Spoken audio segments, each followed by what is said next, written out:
Olá, meu nome é Caleb Guerra e esse é o Bienal do Livro, o podcast sobre literatura chinesa. E o título do episódio de hoje, o episódio de número 32, é O Amor Secreto de Confúcio e Tudo o que ele não fez a respeito. E é um episódio que eu tenho pensado já e bolado na minha cabeça faz algum tempo. E eu vou fazer aqui agora o maior disclaimer da história do podcast, antes que amantes de Confúcio e admiradores do confucionismo em geral comecem furiosos a me pedir recibos de tudo que eu vou falar aqui hoje. Duas coisas são importantes e que você, que está ouvindo esse episódio, deve saber antes de ouvir. Uma é sobre mim e a outra é sobre o episódio.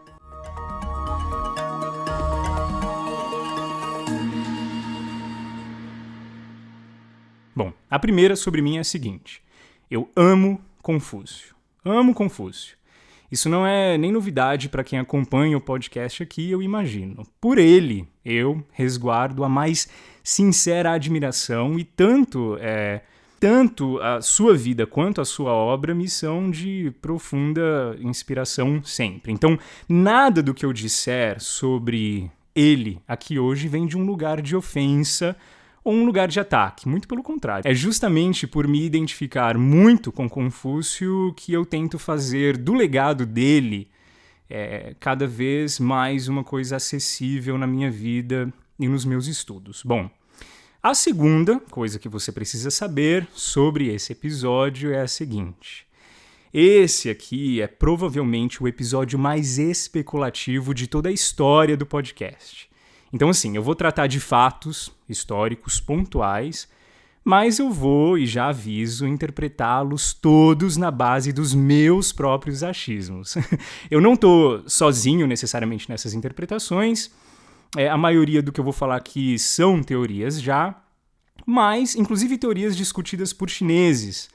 Mas são teorias longe de serem mainstream. Então você não vai ver sobre elas nos livros oficiais de comentários, por exemplo, dos Analectos de Confúcio ou na maioria dos materiais que são produzidos sobre ele. E não tem como, né, querido e querida ouvinte do Bienal? Quando se trata de amor, adivinhar o que pode ter acontecido é tudo o que nos resta, já que estamos falando de histórias tão antigas quanto a própria China. Tendo dito isso, espero que você chegue até o final dos meus devaneios desse episódio, enquanto eu tento traçar a anatomia de um amor proibido do maior romântico da antiguidade, o próprio Confúcio.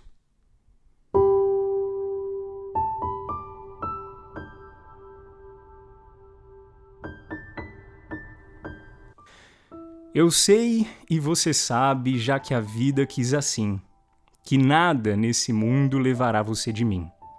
Eu sei, e você sabe, que a distância não existe, que todo grande amor só é bem grande se for triste. Por isso, meu amor, não tenha medo de sofrer, que todos os caminhos me encaminham para você. Assim como o oceano só é belo com luar, assim como a canção só tem razão se cantar, assim como uma nuvem só acontece se chover, assim como o poeta só é grande se sofrer. Assim como viver sem ter amor não é viver. Não há você sem mim e eu não existo sem você.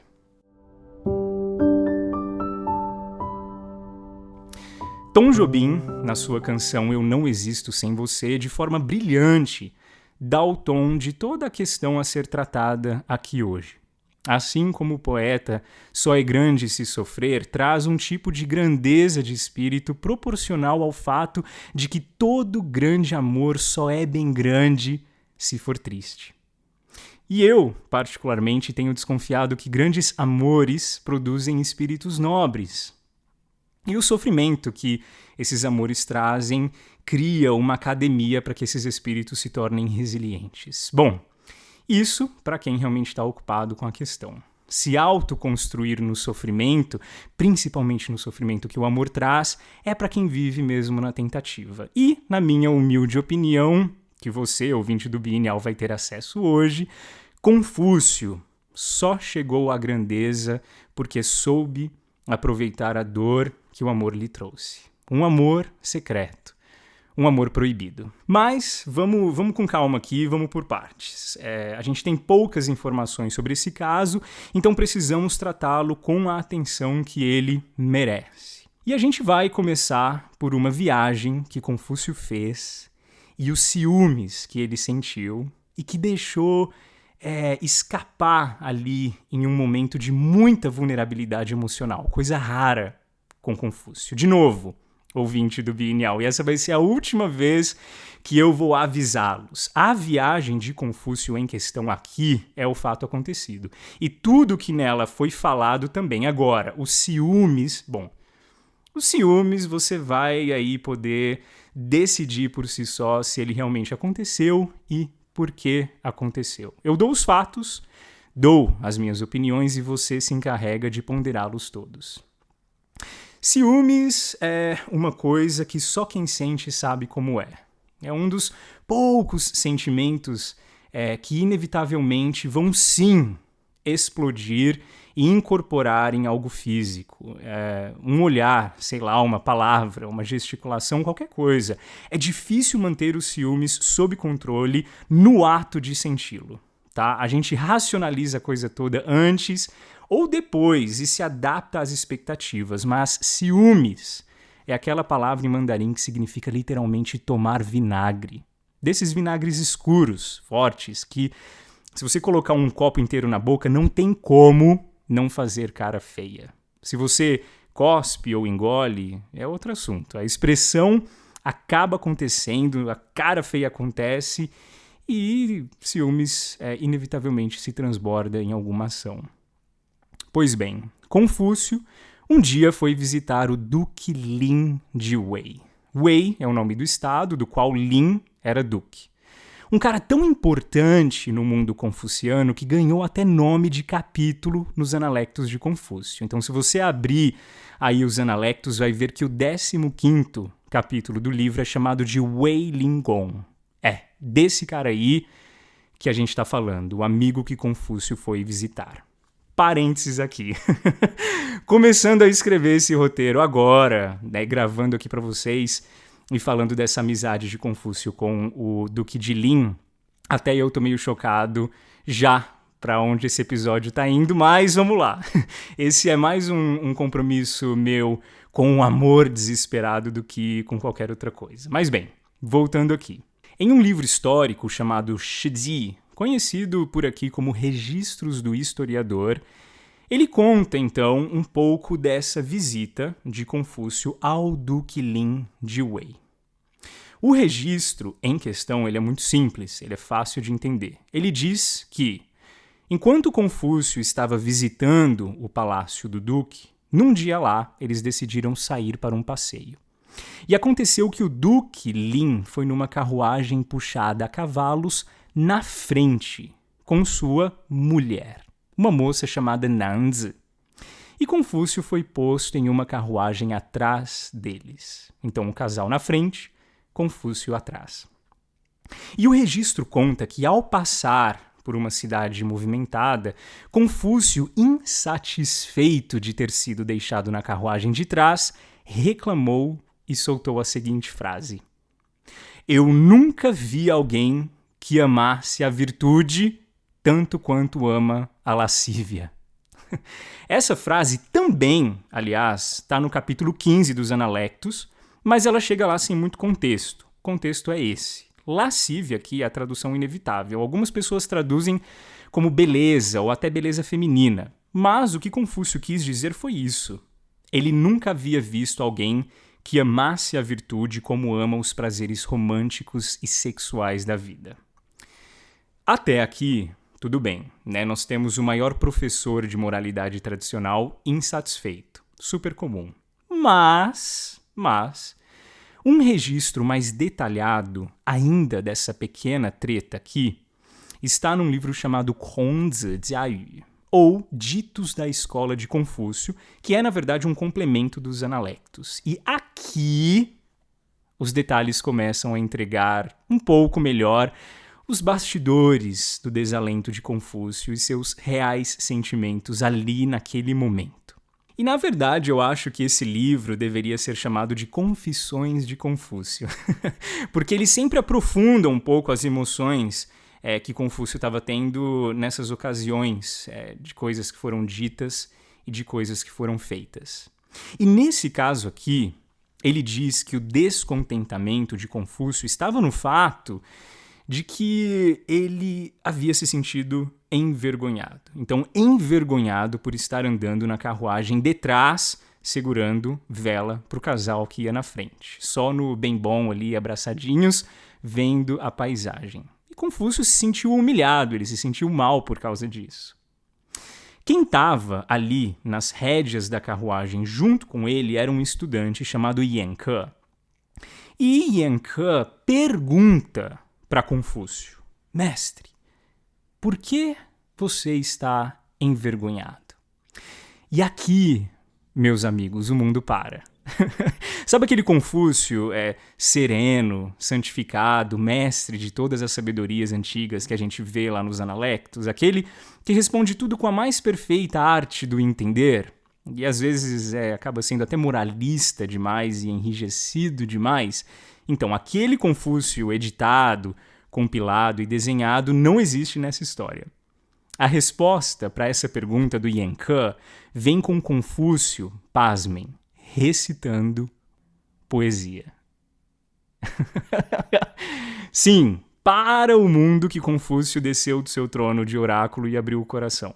Aqui, Confúcio fica despido desses títulos todos e por um momento ele abre o coração.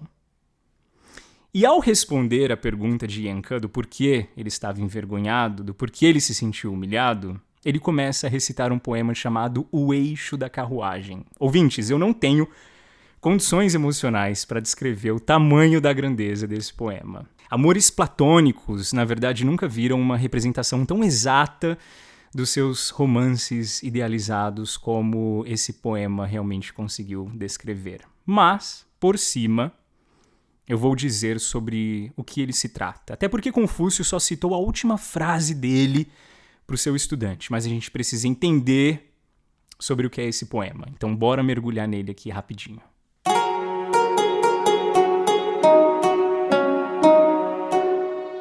Bom, esse poema, O Eixo da Carruagem, ele tem 5 partes. A primeira parte do poema deixa claro que o escritor é alguém que está preparando uma carruagem para levar uma jovem noiva para o seu casamento. O dia do casamento na China antiga é o dia em que a noiva vai levar todas as coisas dela, que estão na casa da sua família, para a casa do noivo. E ele diz, na primeira parte do poema, que apesar deles não serem amigos com contato social formal estabelecido, eles já haviam bebido e se alegrado antes. Então, na primeira estrofe, ele diz a seguinte frase, quando comenta da beleza da moça, porque ele fica chocado com a beleza dela. Ele diz o seguinte: não que eu esteja com sede ou fome, mas eu desejaria que essa virtude também chegasse até mim. Virtude da mulher bela. Como se vê-la casando ali, ou ver essa bela moça indo em casamento, doesse no coração dele, porque ele não tinha algo parecido em sua vida.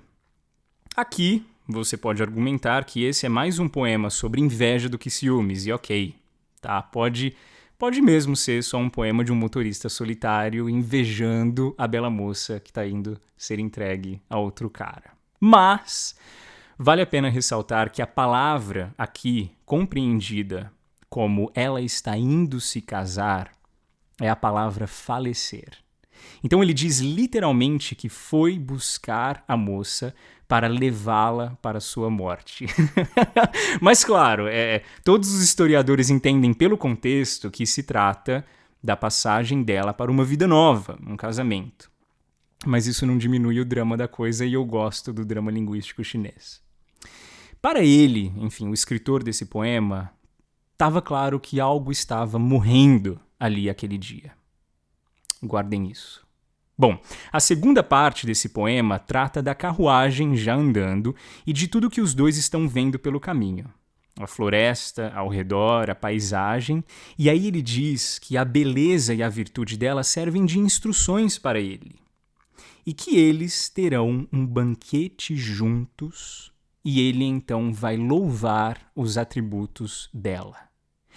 E aqui vem uma fala que, pelo amor, ele diz o seguinte: eu te amo e nunca me cansarei de você. Aqui a gente já está descendo alguns degraus da alma. Mas calma, calma. Na terceira parte, ele diz que, apesar de não ter bons vinhos para oferecer, ele espera que ela beba com ele e que fique, talvez, quem sabe, satisfeita. E apesar dele também não ter boas comidas, ele espera que ela coma com ele e talvez, quem sabe, se sinta satisfeita também. E a última frase é a seguinte: apesar de eu não ter a virtude necessária para ficar com você, nós tentaremos nos satisfazer cantando e dançando. O que ele quer dizer com isso? Eu não tenho o necessário para casar-me contigo. Eu não sou rico, não tenho nada, sei lá. Você, moça bonita, está distante da minha realidade. Então, tudo o que nós temos é aquilo que conseguimos fazer na informalidade. Cantar e dançar juntos, escondidos. Ai, meus amigos, que poema, que poema. Mas bem, a quarta parte é uma pausa que eles dão e ele desce da carruagem para acender um fogo com lenhas na beira do caminho. E ele vai falando que enquanto ele está ali colhendo madeira, ele a vê por entre as folhagens e de repente toda a preocupação do seu coração desaparece, justamente porque ele a vê ali. E ele diz que o seu coração nesse momento fica feliz. É precipitado dizer que esse é um poema de dois amantes aproveitando o dia do casamento dela para fugirem juntos? É.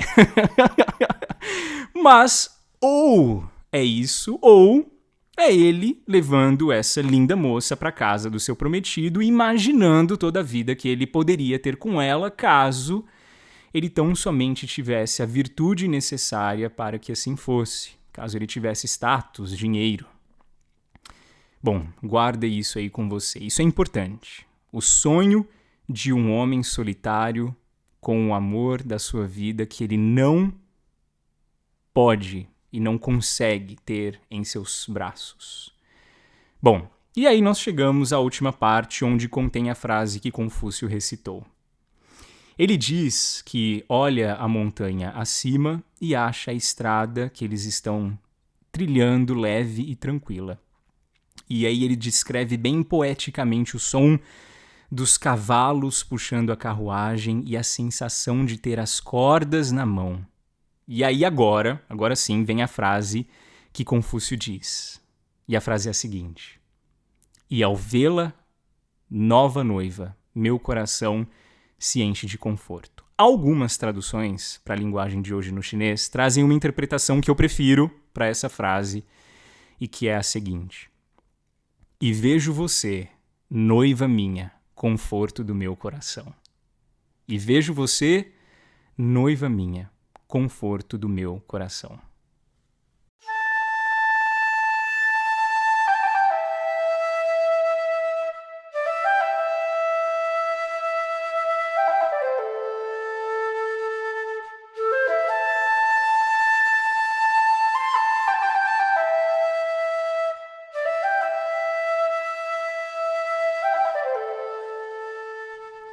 Bom, vamos lá. Essa viagem poética que a gente acabou de fazer deixa a gente meio fora dos trilhos, mas a gente precisa voltar aqui no contexto para entender o drama que está em questão.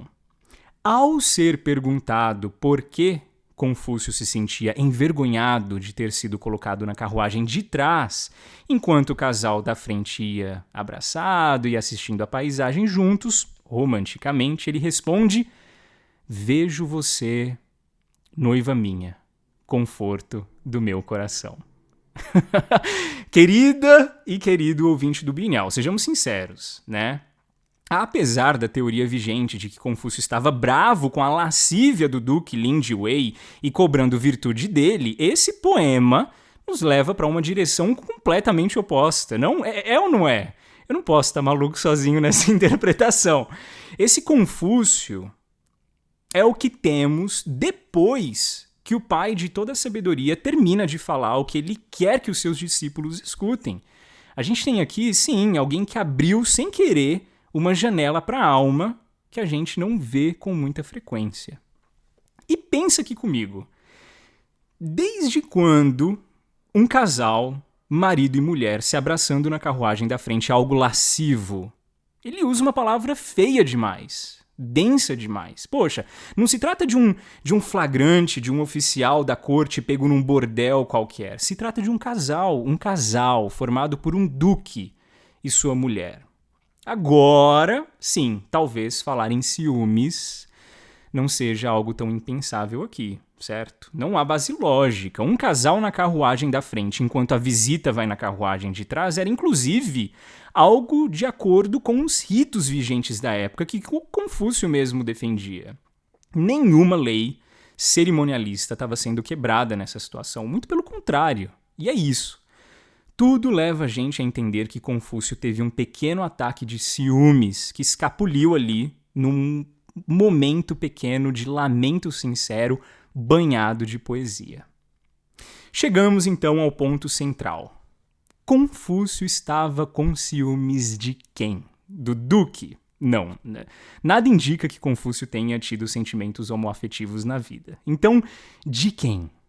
Pois é, da Nanzi, a esposa do duque Lin Jiwei. E esse pequeno escândalo antigo é digno de ser apreciado.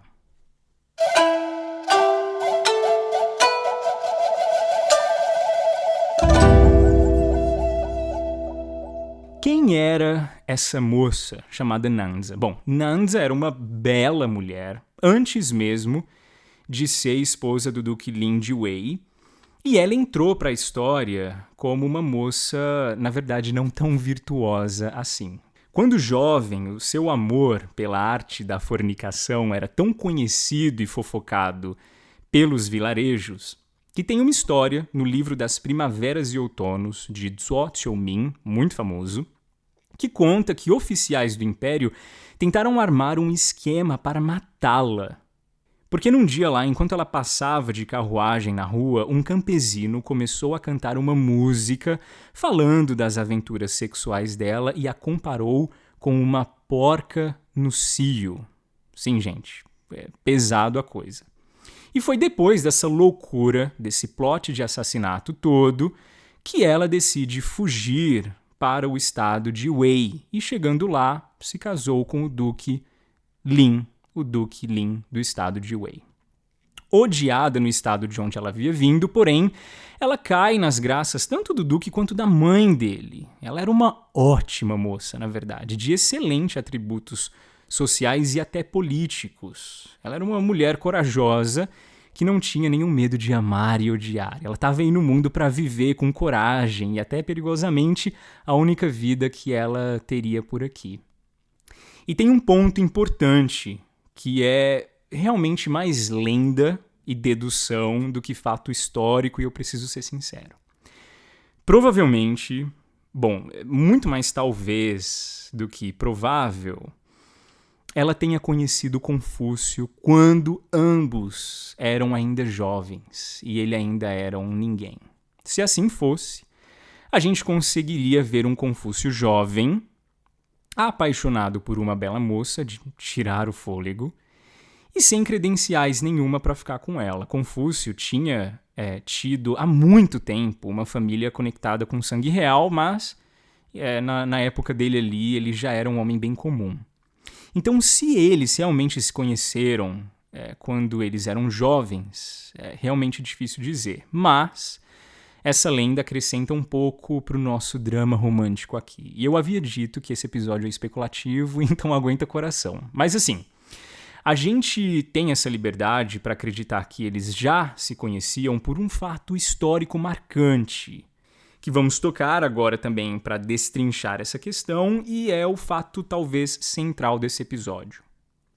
Confúcio se encontrou com Nanza depois de velho já, e quando ela já era casada, e foi super polêmico esse encontro, para dizer o mínimo. Eu já vou entrar nele, né, que é o centro aqui do escândalo, mas o fato é que ela aceitando recebê-lo no palácio sem a presença do seu marido, sim, eles se encontraram sozinhos, e ele aceitando ser recebido por ela sozinha no palácio dela, realmente nos leva a entender que os dois já se conheciam de alguma forma. Confúcio era um cara muito certinho, ele não cometia deslizes assim tão facilmente não. E esse episódio aqui, dele se encontrando com ela, esse encontro meio em segredo e sozinhos, foi ou pode ter sido uma pequena mancha em sua reputação. Então, tenham em mente que durante a juventude, Confúcio padecia da falta daquilo que ele precisava para ficar com Anansa. E quando ele cresceu, agora senhor, homem já e ministro, né, de Estado com uma escola cheia de discípulos, a história era outra. E foi com esse crachá que ele foi visitar Anansa sozinho. E tá, antes da gente chegar mais nesse encontro dos dois, eu preciso fazer aqui uma observação significativa sobre o Duque Lin-Wei, esposo da Anansa. Algumas fofocas históricas dão a entender que o Duque não gostava tanto de moças belas quanto gostava de belos moços. Diziam por lá que ele tinha um caso amoroso com um cara chamado Mi Zixia. Então, todo esse apetite sexual da Anansa, ao que muita coisa indica, nem era algo tão chamativo para ele assim.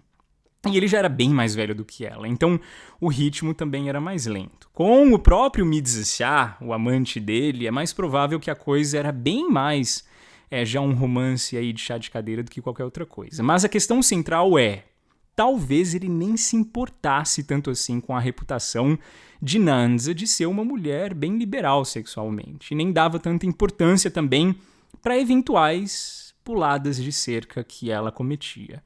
Algumas fontes também dizem que o Duque não só não se importava, quanto havia construído um pequeno palácio para ela ficar mais à vontade. Mas assim, é o que tudo indica. Para maiores informações sobre o romance gay do Duque Lin-Wei, a gente vai precisar de um outro episódio aqui do Binhal. Mas bem, Confúcio se encontra então com Anansa sozinhos. Por quê?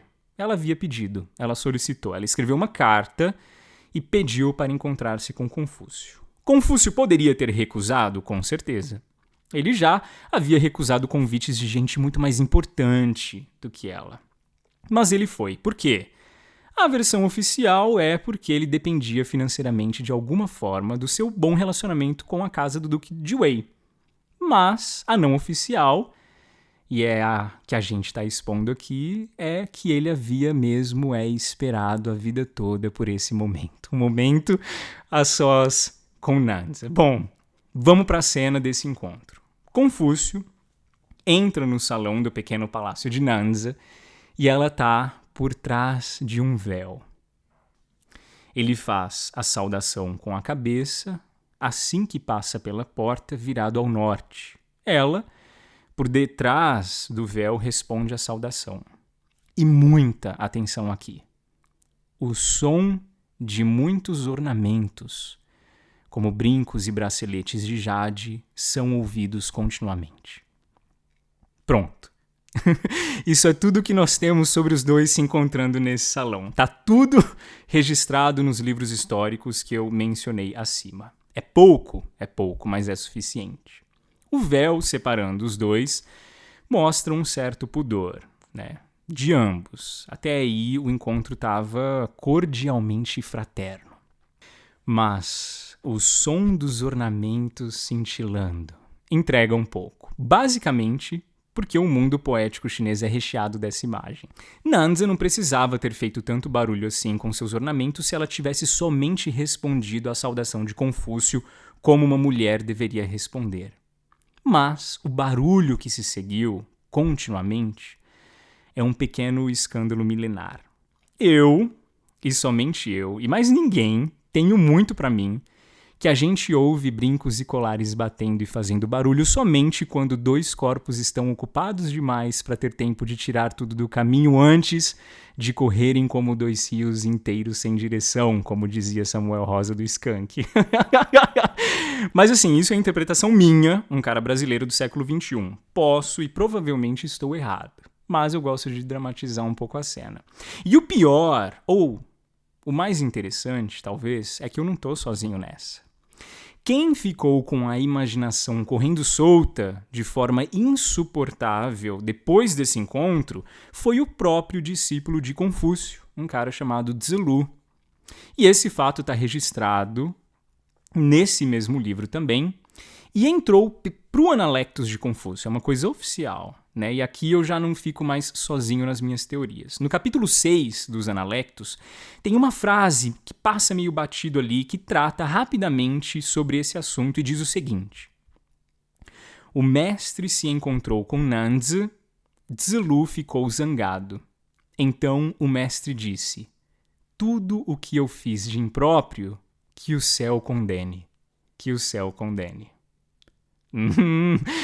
Pronto, você pode sentar aí e buscar comentários dessa passagem para chegar em conclusões mais lúdicas sobre ela. Ou sentar aqui comigo e se render à probabilidade grande de que Tzu descobriu o que havia acontecido. Ficou profundamente descontente, até furioso com o caso, e fez o mestre Confúcio soltar um amargo som de lamentação.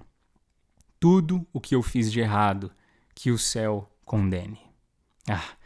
Quem nunca sentiu remorso de ter dito que não amaria quem não deveria amar, mas quando chegou na hora, amou e amou até o último suspiro insano que deram juntos? Pois é. Claro que aqui alguém pode argumentar que Confúcio está somente lamentando a aparência do erro, como se o erro dele foi ter levantado suspeitas sobre seu caráter moral.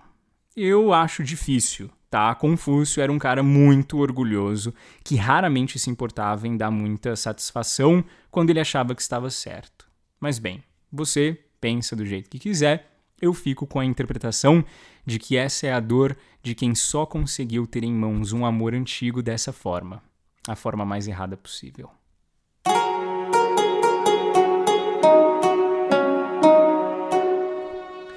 Voltamos então agora a Confúcio e seu ciúme ali na carruagem. Veja bem, nós temos registradas duas falas de Confúcio na ocasião. Uma bravo, criticando o Duque Lin de Wei, e a outra direcionada mais a Nanzi, um poema. E uma coisa interessante sobre os ciúmes é que ele é praticamente uma agressão sofredora. Quem sente ciúmes se dói ao passo que sente raiva. Se for sozinho, então não é ciúmes, é pura raiva. O ciúmes natural e, saudável é aquele que no impulso da raiva sofre. E a dor do sofrimento controla as ações que de outra forma poderiam escalar para ações nocivas. Mas bem, esse não é um episódio sobre a anatomia dos ciúmes, mas sim sobre os detalhes desse amor secreto de Confúcio que a gente conseguiu analisar por causa do seu deslize ciumento. Um ímpeto descuidado. Mas essa face de Confúcio não é superficial, e aqui está o cerne da questão. Ela é boa parte daquilo que constrói a personalidade de Confúcio e suas teorias.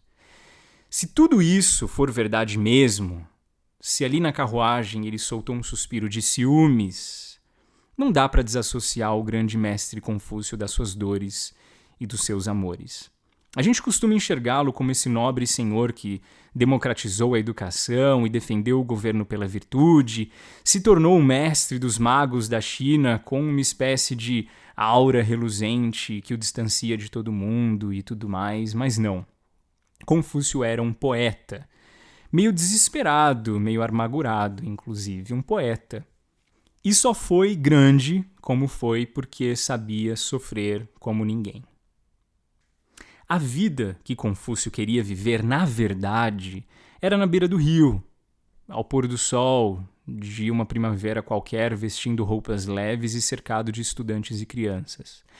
Em alguns momentos, inclusive, nos Analectos, dá pra ver que ele buscava mais a vida de servir e assessorar oficiais do governo do que se prender a essa vida de luta política. Um detalhe, por exemplo, é a primeira vez que Confúcio saiu do seu estado e foi para uma capital cultural da época, ele se encontrou com Lao Tse, que é o grande, talvez maior filósofo taoísta que a gente conhece. E Lao Tse, naquela ocasião já, conhecendo Confúcio, disse para ele esquecer da vaidade de buscar a vida na corte e disse para ele abandonar essas aspirações políticas de ser grande e de ter influência. Caso contrário, ele sofreria muito. E parece que isso surtiu algum efeito em Confúcio. A leveza taoísta de ser e de levar a vida realmente foi um compasso para ele. No 5º capítulo dos Analectos, ele diz que se meus ensinamentos ou minha doutrina não ganharem um caminho, não chegarem ao coração do povo, eu subo num barco, à vela, e fico à deriva do oceano. Olha que poético!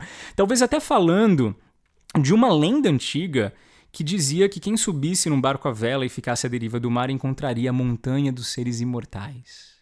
E é isso que Confúcio tinha em mente, a vida tranquila de um poeta qualquer. Todos nós sabemos também que Confúcio era um grande músico, né? E esse é um detalhe extremamente importante para a gente aqui hoje. Ainda nessa primeira viagem que ele fez, quando jovem para essa capital, enquanto ele estudava musicologia e um instrumento musical antigo chinês, diz a história que ele ficou 3 meses sem comer direito, sem comer carne, de tão completamente absorvido pela grandeza das possibilidades musicais que ele estava encontrando. Sabe o clássico da poesia? Pois são 305 poemas antigos, todos selecionados por Confúcio. Dizem que havia 3.000 quando ele pegou nas mãos e ele foi selecionando os melhores para compor um livro ali e acabou ficando com pouco mais de 300. Ele escolheu 300 poemas, compilou, editou e, pasmem, criou uma melodia para cada um deles. Imaginem vocês a maior mente política da antiguidade criando melodias para cada poema que ele havia selecionado para entrar no seu livro de poemas. E ele acreditava que quem não lê poesia fica sem nada para falar. Poesia é a mãe de todo discurso político. Referências poéticas ajudam a expressar aspirações do coração e até desejos diplomáticos. Confúcio, medindo ele agora pela sua própria regra, não teria se tornado quem se tornou se não fosse um grande poeta que sofre por amor. Assim como uma nuvem só acontece se chover, assim como o poeta só é grande se sofrer. E para a gente finalizar aqui esse episódio, a gente vai olhar para o primeiro poema dessa seleção que Confúcio fez, e vai ser a nossa cereja do bolo. Imagine você, o mestre dos mestres, compilando poemas para ensinar aí para os seus estudantes e deixar um legado literário para a posteridade, escolhendo o primeiro desses poemas, o que abriria a coleção. E talvez você imaginaria que esse primeiro poema fosse um poema de guerra, ou de estratégia política, ou até de educação e do dever do ser humano na sociedade para com a sua família, mas não. É um poema sobre um amor impossível. Eu tô amando esse episódio. O nome do poema é Aves de Rapina, e é uma tradução livre aqui que eu vou recitar para vocês hoje, feita por mim, com créditos devidos também ao Leopoldo Cavalcante, que trabalhou um pouco comigo nesse poema no final do ano passado. O poema diz o seguinte: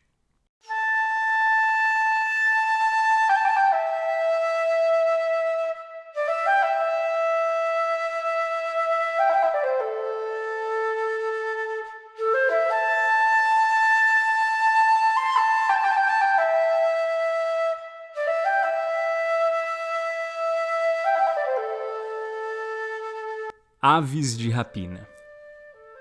Guém-guém cantam as aves de rapina ao pé da duna, largo lago.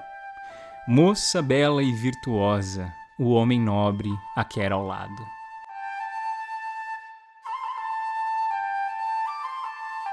Lírios d'água flutuam, flutuam, braçadas ambidestras procuram a todos.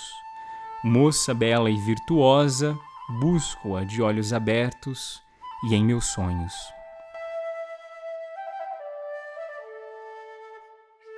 Não, a busca é vã, viva somente no sonho tortuoso da manhã. Desperto dormindo, desejo um sonho mais belo. Anelando por sua companhia, gingo intranquilo e oscilo inquieto.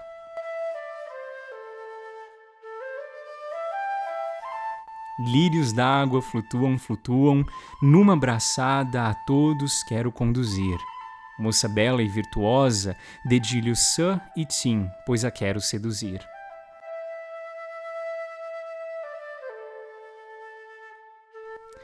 Lírios d'água flutuam, flutuam, a todos busco em meus braços alcançar. Moça bela e virtuosa, batuco o John, pois a quero alegrar.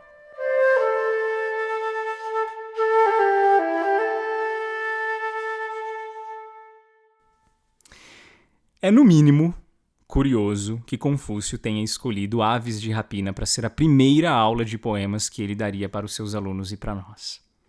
Ele colocou o amor no lugar mais nobre de sua cartilha. Ele é o santo chinês mais romântico que já existiu e eu tenho muito isso para mim.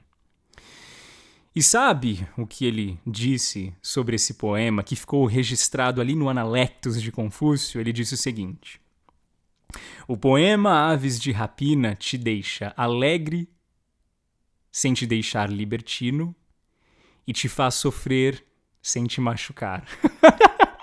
Gente, incrível.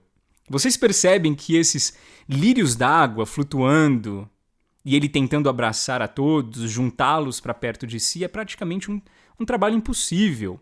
Lírios d'água pertencem à água e vão eternamente flutuar para longe de quem está na beira dela. Não dá para você conter todos os lírios d'água no seu abraço. E a busca é vã, e ela vive somente no sonho tortuoso da manhã, um sonho que está prestes a acabar já, interrompido pela primeira luz do dia. Um sonho confuso, um sonho tortuoso.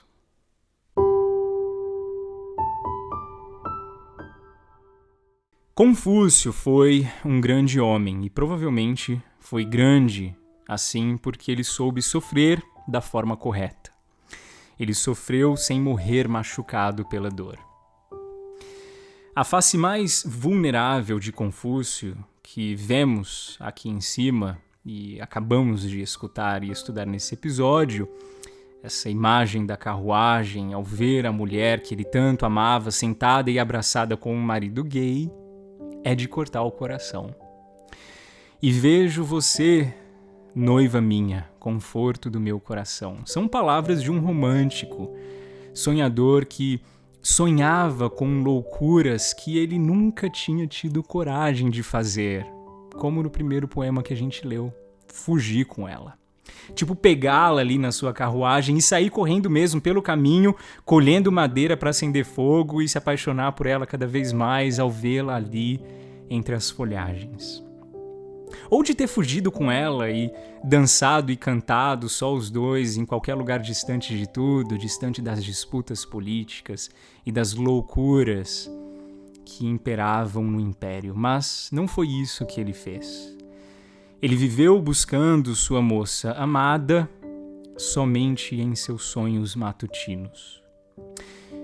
Pode sim ter resvalado ali ao se encontrar com ela sozinho, mas quem nunca? Isso diminuiria a grandeza de Confúcio? Jamais. Muito pelo contrário. Acrescentaria porções de sua humanidade jamais consideradas e que o trazem ainda mais perto de nós. Guém-guém cantam as aves de rapina. Ao pé da duna largo lago, moça bela e virtuosa, o homem nobre a quer ao lado. No começo do poema, o poeta vê aves de rapina cantando na duna, sob um lago imenso, longe dele. E isso faz ele lembrar do amor, também muito longe. E no final do poema, depois de tentar conduzi-la aos seus braços, tal qual lírios d'água que flutuam, ele desiste e vai fazer música. Ele vai compor. Ele dedilha o Sun e o Tim para seduzi-la, batuca o John para deixá-la alegre. Música, dança, tudo e somente tudo que ele poderia fazer por amor, já que todas as outras vias oficiais, como casamento e construir uma família com ela, não eram opções. Fica então Confúcio na segunda carruagem, sempre longe, sempre à distância, eternamente um passo atrás. De mãos abertas, deixando os lírios da água correrem, e fica ali sentado, fazendo canções de amor. Sofrendo, sim, mas não com feridas abertas, sofrendo silenciosamente por tudo o que ele nunca havia feito por amor. Bom, meu nome é Caleb Guerra e você já sabe, esse episódio é tão digno de crédito quanto você acha que ele deve ser levado a sério. Se for muito absurdo pra você, considere-o aí uma ficção maluca que tá tudo certo. Mas, obrigado por me acompanhar nos meus devaneios literários até aqui. Abraço, até a próxima.